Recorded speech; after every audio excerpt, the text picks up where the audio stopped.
Bismillahirrahmanirrahim. Assalamu alaikum students. Today in this lecture we will discuss two topics. First, ipso substitution, and second, electrophilic aromatic substitutions at other aromatic species. Let us start our lecture with the first topic, ipso substitution. Students, so far we have studied that mono-substituted derivative of benzenes, they undergo electrophilic substitution reactions at ortho position, meta position, or para position. But in addition to ortho, meta, and para attack on the monosubstituted derivatives of benzene, there is possibility of attack of electrophile on that carbon atom of the ring to which the substituent Y is already attached. For example, this is monosubstituted derivative of benzene. Y substituent is already attached at this carbon. Now this position, this carbon is called ipso position, at which substituent is already attached. Now there have been studies that electrophile can attack at this position as well. So this attack will be called ipso substitution, like this, and this intermediate will be formed as a result of this ipso attack. Now if from this position this Y is displaced or replaced, leaving behind the electrophile at this position, then overall this reaction will be called ipso substitution reactions.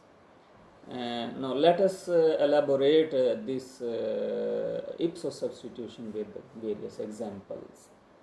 Now first of all we will discuss examples in which attacking electrophile is hydrogen ion. So first example is this, the attack of this hydrogen ion on this alkyl benzene, which is tertiary butyl benzene. When attack take place, when this alkyl benzene is treated with or heated with dilute sulfuric acid, then attack of this proton take place at this position, which is called ipso position, and this intermediate is formed, rhenium ion intermediate is formed. From this intermediate, this tertiary butyl group leaves without the pair of electron, and in this way this alkyl group is displaced in the form of tertiary butyl cation, जो कि tertiary carbocation. So in this way this tertiary butyl group on the benzene ring can most easily be removed, and this we have discussed already in the reversibility of Friedel-Crafts alkylation reactions. Now take another example. पिछली example में अगर आप वो tertiary butyl group की carbon जो है उसको अगर आप इस सिलिकॉन से रिप्लेस कर दें, तो now this group is called tertiary butyl silyl group. Now this tertiary butyl silyl group can also be replaced by the attack of proton. अब ये जो रिप्लेसमेंट है टर्शरी ब्यूटाइल ग्रुप की with proton, this is called proto de alkylation, क्योंकि आने वाला group जो है अटैकिंग ग्रुप जो है वो प्रोटॉन है, और जो रिमूव होने वाला ग्रुप है वो एक अल्काइल ग्रुप है, तो generally it will be called proto de alkylation. जबकि अब इस एग्जांपल में ये वाला ग्रुप जिसे हम टर्शरी मिथाइल साइलाइल ग्रुप कहेंगे, तो ये ग्रुप रिप्लेस होगा with the proton, so this will be called protodesilylation. Similarly, a very well-known example which we have already discussed in the reversibility of sulfonation of benzene in which this sulfonic acid group from benzene sulfonic acid can easily be removed from this ring when it is treated with or heated with dilute sulfuric acid.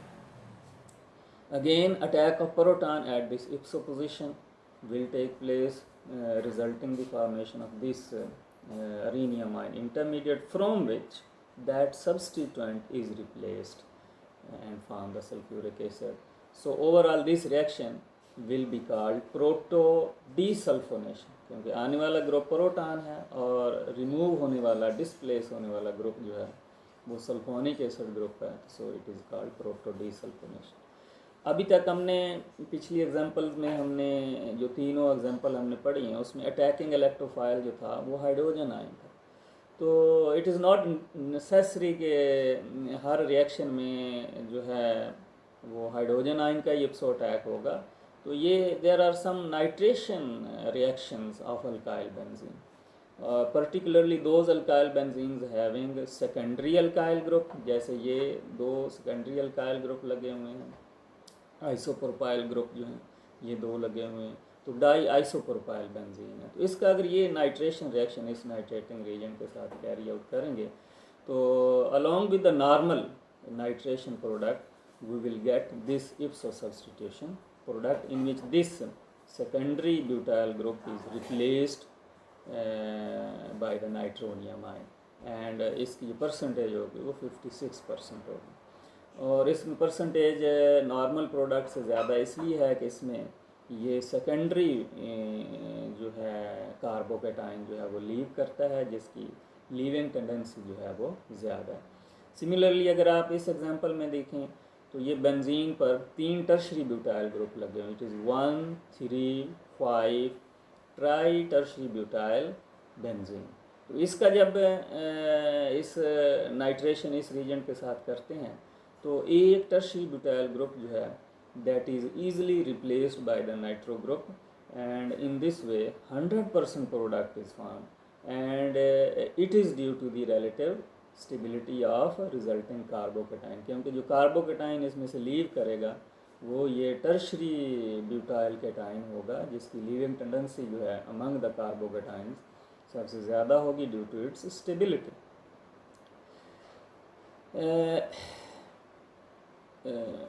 Groups other than alkyl group में also भी displaced. अभी तक ज़्यादातर हमने ये पढ़ा कि alkyl group displace होते हैं, तो लेकिन नाइट्रेशन रिएक्शन में आप ये इस एग्जांपल में ब्रोमो ग्रुप जो है ये पैरा ब्रोमो एनिसोल है, तो अब ये पैरा पोजीशन पर जो ब्रोमो ग्रुप है this can B displaced by the nitro group. ये नॉर्मल सब्स्टिट्यूशन जो है वो प्रोडक्ट और ये इप्सो अटैक के नतीजे में हासिल होने वाली प्रोडक्ट है। इसकी परसेंटेज 31% होगी अगर यहाँ ब्रोमो ग्रुप लगा होगा, और अगर इसी जगह पे ये आइडो ग्रुप लगा होगा और ये आयोडोनियम आयन लीव करेगा जिसकी लीविंग टेंडेंसी जो है वो ब्रोमोनियम आयन से ज़्यादा है, तो परसेंटेज जो है वो ज़्यादा होगी। यानी परसेंटेज ऑफ इप्सो सब्स्टिट्यूशन जो है वो जो सब्स्टिट्यूएंट होता है इसकी लीविंग टेंडेंसी पर भी डिपेंड करती है कि हाउ बेटर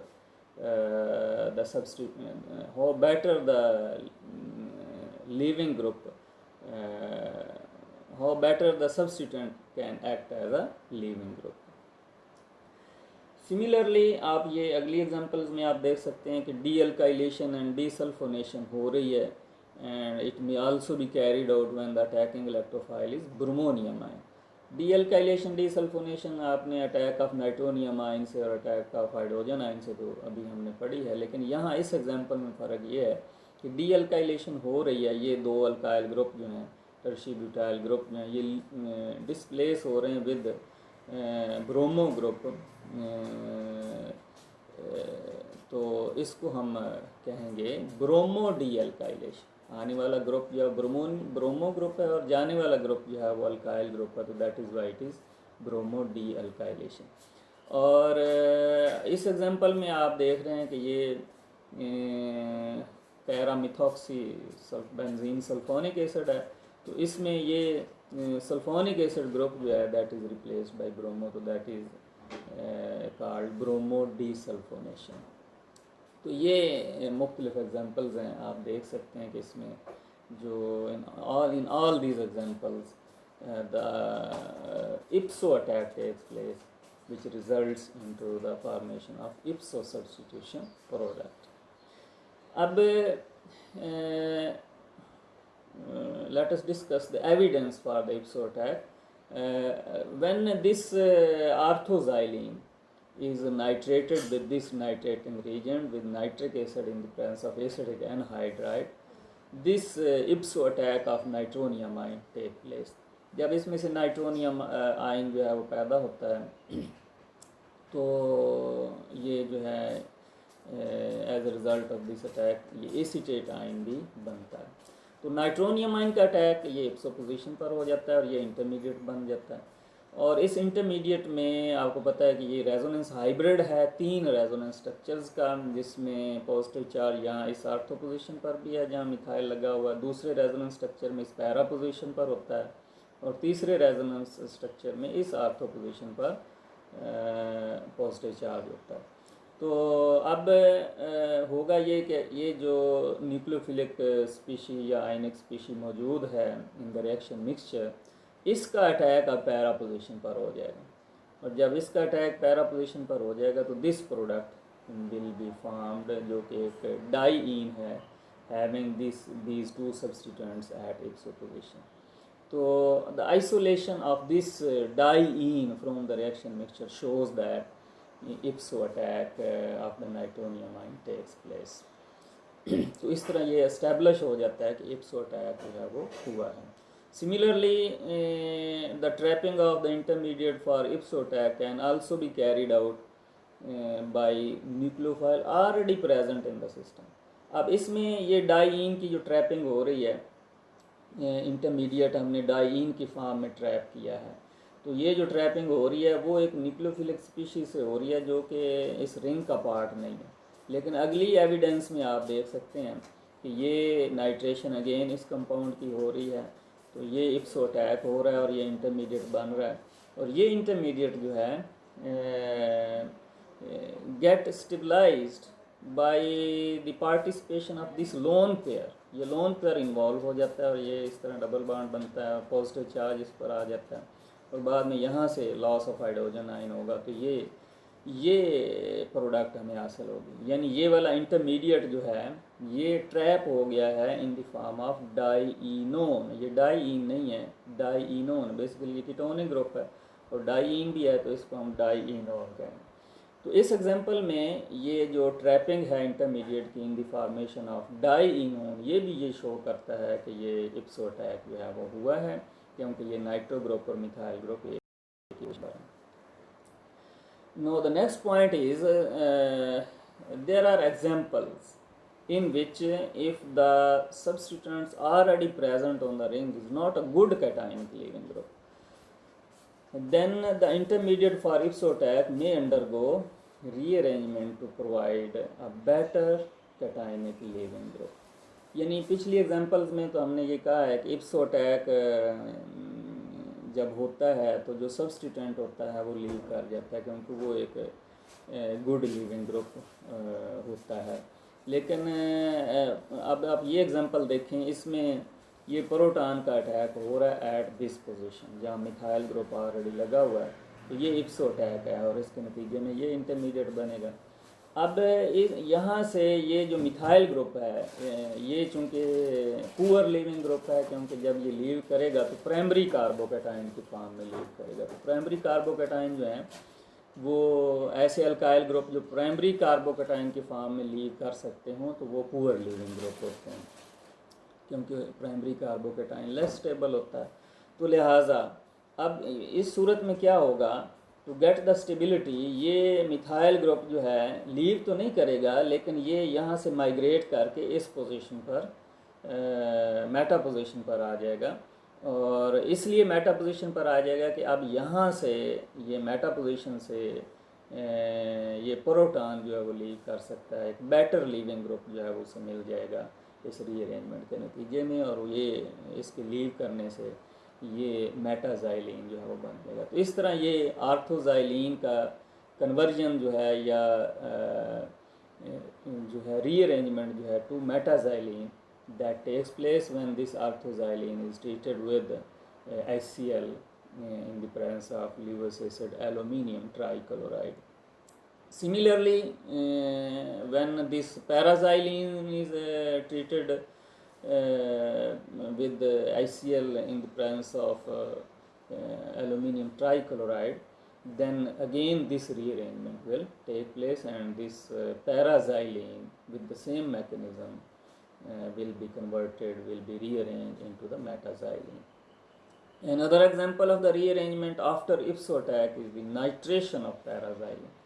तो यहाँ पे तो आर्थोर पैराजाइलिन पर हाइड्रोजन आयन का अटैक हो रहा है और उसके नतीजे में जो रीअरेंजमेंट हो रही है, लेकिन यहाँ पे हम इस पैराजाइलिन को ट्रीट करेंगे with this salt nitronium acetate के साथ इसकी नाइट्रेशन करेंगे।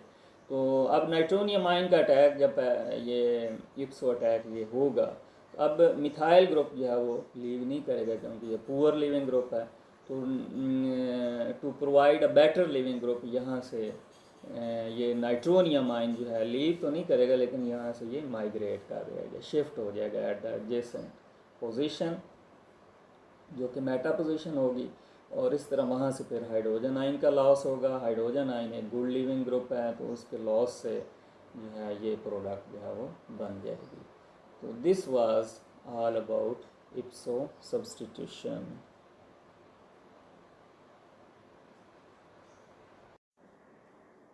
Now we come towards the next topic, electrophilic substitutions of other aromatic species. यानी अभी तक तो हमने इलेक्ट्रोफिलिक एरोमेटिक सब्स्टिट्यूशन रिएक्शंस पढ़े हैं बेंजीन रिंग जो है और बेंजीन के, लेकिन और भी एरोमेटिक स्पीशीज़ हैं उनके भी they also undergo electrophilic substitution reactions like naphthalene, like anthracene, phenanthrene, and heterocyclic aromatic compounds like pyridine, pyrrole, thiophene, and similarly furan. तो आइए देखते हैं सबसे पहले नेफ्थलीन में इलेक्ट्रोफिलिक सब्स्टिट्यूशन रिएक्शन जो हैं वो कैसे होते हैं। तो electrophilic substitution reactions like nitration, halogenation preferentially take place at one position, यानी alpha position compared with the two position, because one position is relatively more reactive than the two position. ये आप देख सकते हैं कि ये नेफ्थलीन है और इसकी आप इस तरह नंबरिंग करते हैं 1 2 3 4 5 6 7 8। ये जो दो पोजीशंस हैं जो कि फ्यूज्ड पोजीशंस हैं, कॉमन है दोनों में। यहाँ हाइड्रोजन चूँकि नहीं होता तो इनको नंबरिंग में शुमार नहीं करते। तो टोटल 8 पोजीशंस आर अवेलेबल। इसमें से जो सब्स्टिट्यूशन रिएक्शन होते हैं वो 1 या 2 पोजीशंस पर होते हैं। तो अब अगर इलेक्ट्रोफिलिक अटैक जो है वो 1 पोजीशन पर होगा तो ये वाला रीनियम आयन इंटरमीडिएट बनेगा, और इसमें ये पॉजिटिव चार्ज जो है इसका अदर रेजोनेंस स्ट्रक्चर, इसमें ये डबल बॉन्ड इधर शिफ्ट होगा तो ये डबल बॉन्ड यहाँ हो जाएगा, पॉजिटिव चार्ज इस पोजीशन पर आ जाएगा। तो ये दो रेजोनेंस स्ट्रक्चर इस इंटरमीडिएट के ऐसे होंगे जिसमें ये साथ वाला जो बेंजीन रिंग है वो इंटैक्ट है, उसका एरोमेटिक करैक्टर जो है वो रिटेन्ड है। तो ये दो जो होंगे इसके मेजर रेजोनेंस कंट्रीब्यूटिंग स्ट्रक्चर होंगे। इसके अलावा आप 5 अदर स्ट्रक्चर्स में, टोटल 7 इन ऑल, आप इस इंटरमीडिएट के रेजोनेंस स्ट्रक्चर जो है वो ड्रा कर सकते हैं। लेकिन बाकी जितने भी होंगे रिमेनिंग 5 रेजोनेंस स्ट्रक्चर्स, उनमें जो पॉजिटिव चार्ज होगा वो ये दूसरे रिंग पर भी मौजूद होगा, और जिसकी वजह से उसका एरोमेटिक करैक्टर क्या हो जाएगा, डिस्ट्रॉय हो जाएगा, और एरोमेटिक करैक्टर जो है डिसरप्ट हो जाएगा। तो लिहाजा वो सारे स्ट्रक्चर जो हैं वो माइनर कंट्रीब्यूटिंग होंगे। तो ये सिर्फ मेजर कंट्रीब्यूटिंग स्ट्रक्चर जो हैं जो ज़्यादा डोमिनेंट हैं उनको शो किया गया। और सिमिलरली ये 2 अटैक में ये वाला रीनियम आयन बनेगा, और इसमें पॉजिटिव चार्ज इस पोजीशन पर, और इसमें ये एक ही रेजोनेंस स्ट्रक्चर जो है ऐसा आप ड्रा कर सकते हैं जिसमें ये बेंजीन रिंग जो है वो इंटैक्ट है और इसकी एरोमेटिक स्टेबिलिटी जो है वो रिटेन्ड है। इसके भी आप अदर 5 रेजोनेंस स्ट्रक्चर जो है वो ड्रा कर सकते हैं। तो टोटल इसके 6 स्ट्रक्चर होंगे इन ऑल, जिनमें से ये एक मेजर कंट्रीब्यूटिंग होगा, जबकि इसमें टोटल 7 होंगे एक तो, और दूसरा इसमें 2 मेजर कंट्रीब्यूटिंग स्ट्रक्चर होंगे, क्योंकि इनमें एरोमेटिक रिंग जो है वो कंप्लीट है और स्टेबिलिटी इनकी ज़्यादा होगी, और ये मेजर कंट्रीब्यूटिंग होंगे। तो लिहाजा ये वजह है कि इलेक्ट्रोफिलिक अटैक जो है वो 1 पोजीशन पर होता है, क्योंकि 1 पोजीशन पर अटैक के नतीजे में ये अरेनियम आयन जो है ये जो इंटरमीडिएट है वो मोर स्टेबल इंटरमीडिएट बनता है, और इसकी जो एनर्जी ऑफ एक्टिवेशन होगी वो लोअर होगी, लिहाजा ये अटैक फास्टर होगा, क्योंकि एनर्जी ऑफ एक्टिवेशन लो है इस अटैक की और इस रिएक्शन। तो दैट इज़ वाई ये नेफ्थलीन के ज़्यादातर जो सब्स्टिट्यूशन रिएक्शंस हैं वो 1 पोजीशन पर होते हैं। 1 पोजीशन जो मिक्सचर में डोमिनेट कर जाती है, 1 पोजीशन पर अटैक जो है वो फास्टर रेट के साथ होता है। नो नेक्स्ट इसमें जो पॉइंट है वो ये है कि in naphthalene an activating group usually directs the incoming electrophile to the same ring and deactivating group directs it away to the other. मिसाल के तौर पर आप इसमें ये नेफ्थलीन है और इस पर ये एक सब्स्टिट्यूएंट लगा हुआ है इस रिंग पर, तो अब ये सब्स्टिट्यूएंट जो है ये इसे हम कहेंगे 1 नेफ्थोल इस कंपाउंड का नाम है, और इसमें ये हाइड्रोक्सल ग्रुप है जो कि इलेक्ट्रॉन डोनेटिंग होता है। तो ये चूँकि इलेक्ट्रॉन डोनेटिंग है तो ये एक्टिवेटिंग है, इसने इस रिंग को क्या किया हुआ है, एक्टिवेट किया हुआ है। तो लिहाजा जो भी आप नाइट्रेशन करेंगे या सब्स्टिट्यूशन रिएक्शन इसके करेंगे वो इस रिंग पर होंगे, क्योंकि ये रिंग जो है ये एक्टिवेटेड रिंग है, और इस ओवरऑल तो वैसे दोनों रिंग को डोनेशन होती है, लेकिन पर्टिकुलरली ये रिंग जो है ज़्यादा मोर इलेक्ट्रॉन एनरिच्ड है और एक्टिवेटेड रिंग है। तो इसकी ये अगर हम इसको एक रिंग कंसिडर करें तो ये इसकी जो 2 पोजीशन है नेफ्थलीन की वो इसकी आर्थो है, और ये 4 पोजीशन जो है ये पैरा पोजीशन है। तो लिहाजा इलेक्ट्रोफिलिक अटैक 2 और 4 पोजीशन पर होंगे और इस रिंग पर होंगे। और अगर ये फॉर एग्जांपल ये 1 नाइट्रो नेफ्थलीन है और इसमें नाइट्रो ग्रुप लगा हुआ जो कि इलेक्ट्रॉन विदड्रॉइंग है और डीएक्टिवेटिंग है, तो अब ये रिंग जो है वो डीएक्टिवेट होगा एज कम्पेयर टू दिस। अब सब्स्टिट्यूशन रिएक्शन जो है वो इस रिंग पर होंगे, और इस रिंग पर किस पोजीशन पर होंगे, ये पोजीशन 5 पोजीशन है और ये पोजीशन जो है ये 8 पोजीशन है। तो 5 या 8 पोजीशन पर इलेक्ट्रोफिलिक अटैक होगा। ये 5 पोजीशन पर नाइट्रो ग्रुप लगा हुआ और इसमें ये 8 पोजीशन पर नाइट्रो ग्रुप लगा हुआ है। तो this was about the naphthalene. अब अगर हम नेफ्थलीन के इलेक्ट्रोफिलिक सब्स्टिट्यूशन रिएक्शन का बेंजीन के साथ कंपैरिजन करें तो नेफ्थलीन जो है ये मोर रिएक्टिव है and it undergoes faster electrophilic substitution reaction as compare to benzene. तो इसकी वजह अभी हम देख सकते हैं कि इसमें हम देखा है कि as more resonance structures for the intermediate of electrophilic attack of naphthalene can be drawn compared with the benzene. Benzene के आप जानते हैं कि जब इलेक्ट्रोफिलिक अटैक होता है और अरेनियम आयन बनता है, सिग्मा कम्प्लेक्स बनता है, तो उसके सिर्फ 3 रेजोनेंस स्ट्रक्चर होते हैं, जबकि नेफ्थलीन कि अगर 1 अटैक हो तो आप देख रहे हैं 7 रेजोनेंस स्ट्रक्चर होते हैं, 2 पोजीशन पर अटैक हो तो फिर 6 रेजोनेंस स्ट्रक्चर होते हैं। तो दोनों केसेस में जो रेजोनेंस स्ट्रक्चर्स हैं इंटरमीडिएट के अरेनियम आयन के वो बेंजीन के इंटरमीडिएट से ज़्यादा हैं। तो दैट इज़ वाई ये नेफ्थलीन जो है ये it undergoes faster electrophilic substitution reaction as compare to benzene. अब ये अगर हम अदर पॉलीसाइक्लिक एरोमेटिक कंपाउंड को डिस्कस करें तो उसमें एंथ्रासीन और फिनांथ्रीन देखते हैं, तो these are even more reactive than naphthalene towards electrophilic substitution reaction. Naphthalene benzene से ज़्यादा रिएक्टिव और ये नेफ्थलीन से भी ज़्यादा रिएक्टिव होंगे इन रिएक्शंस में, और इन पर जो अटैक होता है वो कार्बन नंबर 9 और 10 पोजीशन पर जो है वो होगा।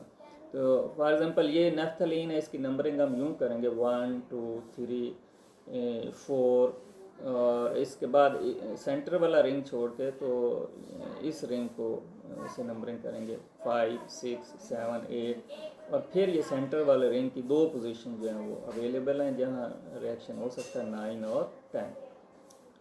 तो इलेक्ट्रोफिलिक अटैक जब भी होता है तो या तो 9 पोजीशन पर होता है या फिर 10 पोजीशन पर होता है। बाकी जितनी भी अवेलेबल पोजीशन है वहाँ पर इलेक्ट्रोफिलिक अटैक नहीं होता है, क्योंकि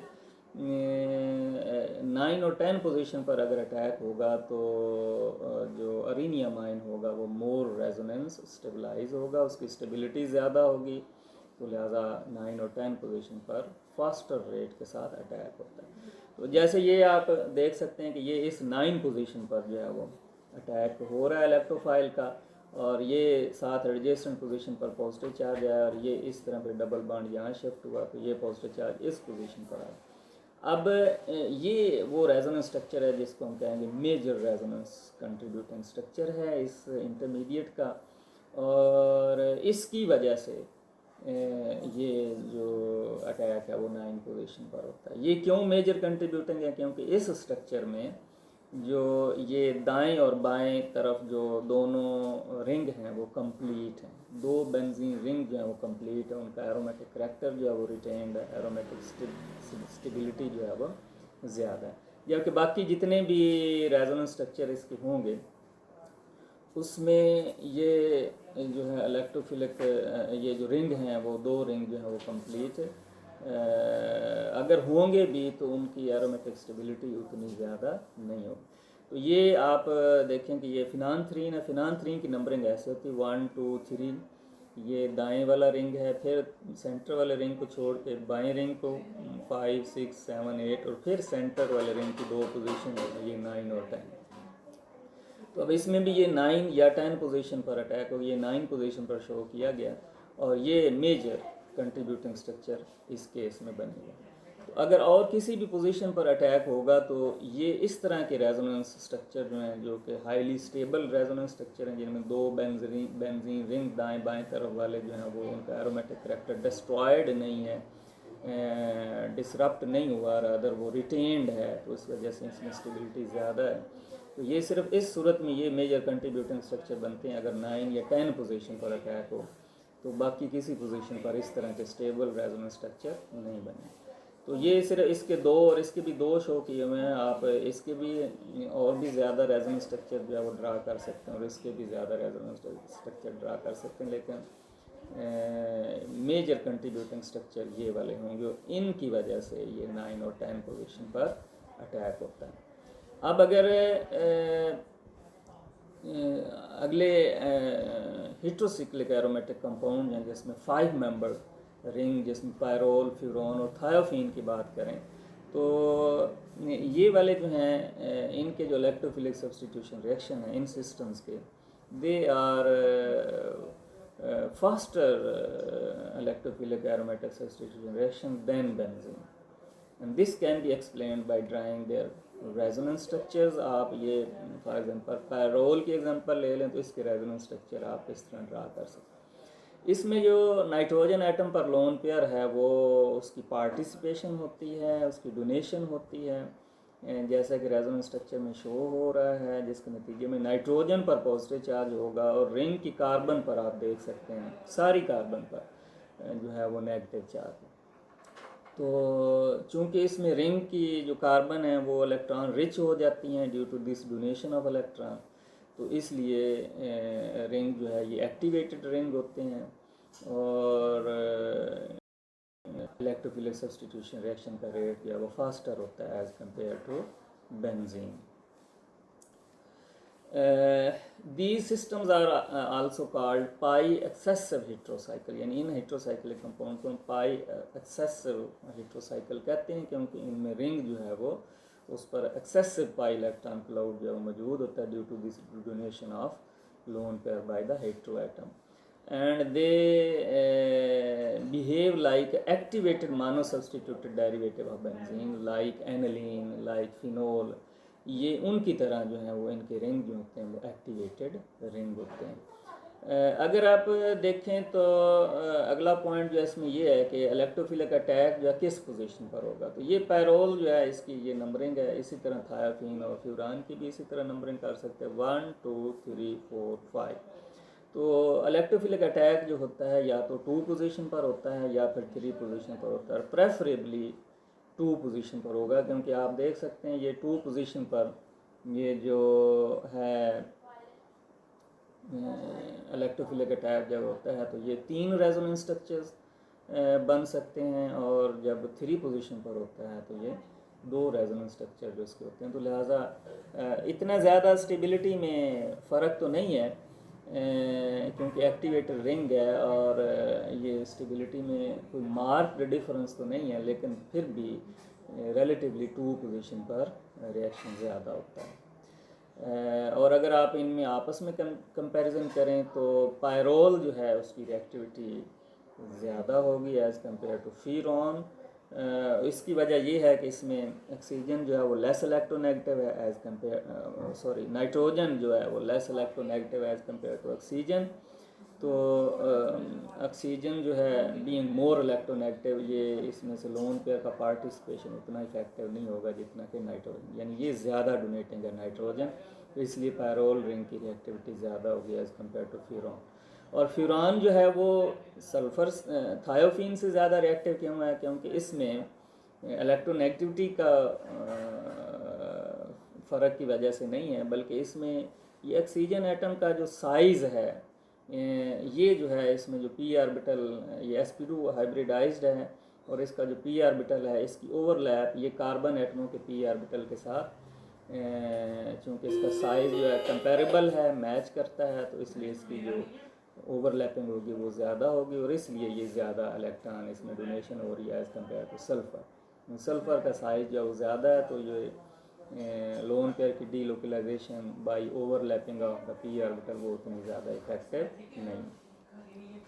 अगर हम पिरिडीन की बात करें तो पिरिडीन जो है इसमें आप ये देख सकते हैं कि ये इसमें भी हेट्रो एटम है, 6 मेंबर रिंग होता है, लेकिन इसमें जो लोन पेयर होता है वो पी ऑर्बिटल, ये भी sp2 हाइब्रिडाइज्ड है, और इसके अनहाइब्रिड पी ऑर्बिटल में सिर्फ एक इलेक्ट्रॉन होता है, लोन पेयर में होता है। लोन पेयर इसका यहाँ पे जो sp2 हाइब्रिड ऑर्बिटल है इस जगह पे उसमें होता है which is out of the plane of all these p orbitals. तो लिहाजा ये लोन पेयर जो है that is not delocalised on the ring, और it only contributes 1 electron which is present in the unhybridised p orbital to make up the 6 electron of this aromatic ring।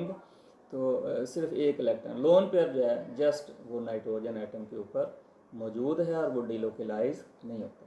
लिहाजा इसके resonance structure जब हम draw करते हैं तो loan pair की involvement नहीं है, रादर ये बीइंग इलेक्ट्रोनेगेटिव ये इस बॉन्ड को अपनी तरफ अट्रैक्ट करेगा और इस पर नेगेटिव चार्ज होगा, रिंग की कार्बन पर पॉजिटिव चार्ज होगा, और इसी तरह ये पॉजिटिव चार्ज जो है पूरे रिंग पर डीलोकलाइज होगा। तो ओवरऑल आप देख सकते हैं कि इसमें जो है रिंग जो है वो इलेक्ट्रॉन डेफिशिएंट है, और नाइट्रोजन जो है वो इलेक्ट्रॉन रिच है। यानी ऐसे हेट्रोसाइक्लिक सिस्टम को हम कहते हैं पाई डेफिशिएंट हेट्रोसाइकल्स, क्योंकि इसमें जो कार्बन एटम है रिंग के they are electron deficient as compare to nitrogen. Overall सारा जो पाई इलेक्ट्रॉन क्लाउड रिंग का है इट इज़ डिस्टॉर्टेड और inclined towards the nitrogen atom. तो यही वजह है कि ये इनके रिएक्शन पिरिडीन के वो एज कंपेयर टू बेंजीन जो है वो स्लोअर इलेक्ट्रोफिलिक सब्स्टिट्यूशन रिएक्शन होते हैं, और जब ये होते हैं तो प्रेफर्ड पोजीशन ऑफ अटैक जो है वो कौन सी होती है, तो 3 positions are available. Electrophilic attack जो है ये 2 पोजीशन पर भी हो सकता है, 3 पर भी हो सकता है, 4 पर भी हो सकता है। तो प्रेफरेबली अटैक जो है वो इसमें 3 पोजीशन पर होगा, क्योंकि 3 पोजीशन में जो ये जब अटैक होता है तो ये एरिनियम आयन या इंटरमीडिएट बनता है जो कि मोर स्टेबल है। ये क्यों ज़्यादा स्टेबल है, क्योंकि इसमें तीनों रेजोनेंस स्ट्रक्चर जो हैं वो मेजर कंट्रीब्यूटिंग है, जबकि 2 पोजीशन और 4 पोजीशन में ये इंटरमीडिएट बनते हैं। ये इनमें एक रेजोनेंस स्ट्रक्चर जो है वो ऐसा है which carries positive charge on the nitrogen atom, जो कि इलेक्ट्रोनेगेटिव एटम है। तो इलेक्ट्रोनेगेटिव एटम पर पॉजिटिव चार्ज अगर रेजोनेंस स्ट्रक्चर में पाया जाए तो वो लेस कंट्रीब्यूटिंग होता है, वो लेस स्टेबल होता है। तो लिहाजा 2 इसमें ये मेजर कंट्रीब्यूटिंग हैं, जबकि एक ये माइनर कंट्रीब्यूटिंग है। जबकि इसमें ऐसा कोई 3 अटैक के केस में जो इंटरमीडिएट बन रहा है, इसमें ऐसा कोई रेजोनेंस स्ट्रक्चर मौजूद नहीं है, जैसा कि ये 2 में है। और ये 4 में भी ऐसा ही एक रेजोनेंस स्ट्रक्चर ये वाला मौजूद है, जिसमें नाइट्रोजन पर पॉजिटिव चार्ज है। तो इस वजह से प्रेफरेबली अटैक जो होता है वो पीरिडीन के केस में वो 3 पोजीशन पर होता है। अटैक तो एज़ कम्पेयर टू बेंजीन जो है विद डिफ़िकल्टी होता है, यानी स्लोअर अटैक होता है, लेकिन ओरिएंटेशन यही है कि 3 पोजीशन पर अटैक प्रेफरेबली ज़्यादा होगा as compare to 2 and 4 due to this reason. And this is all about electrophilic substitutions at other aromatic species.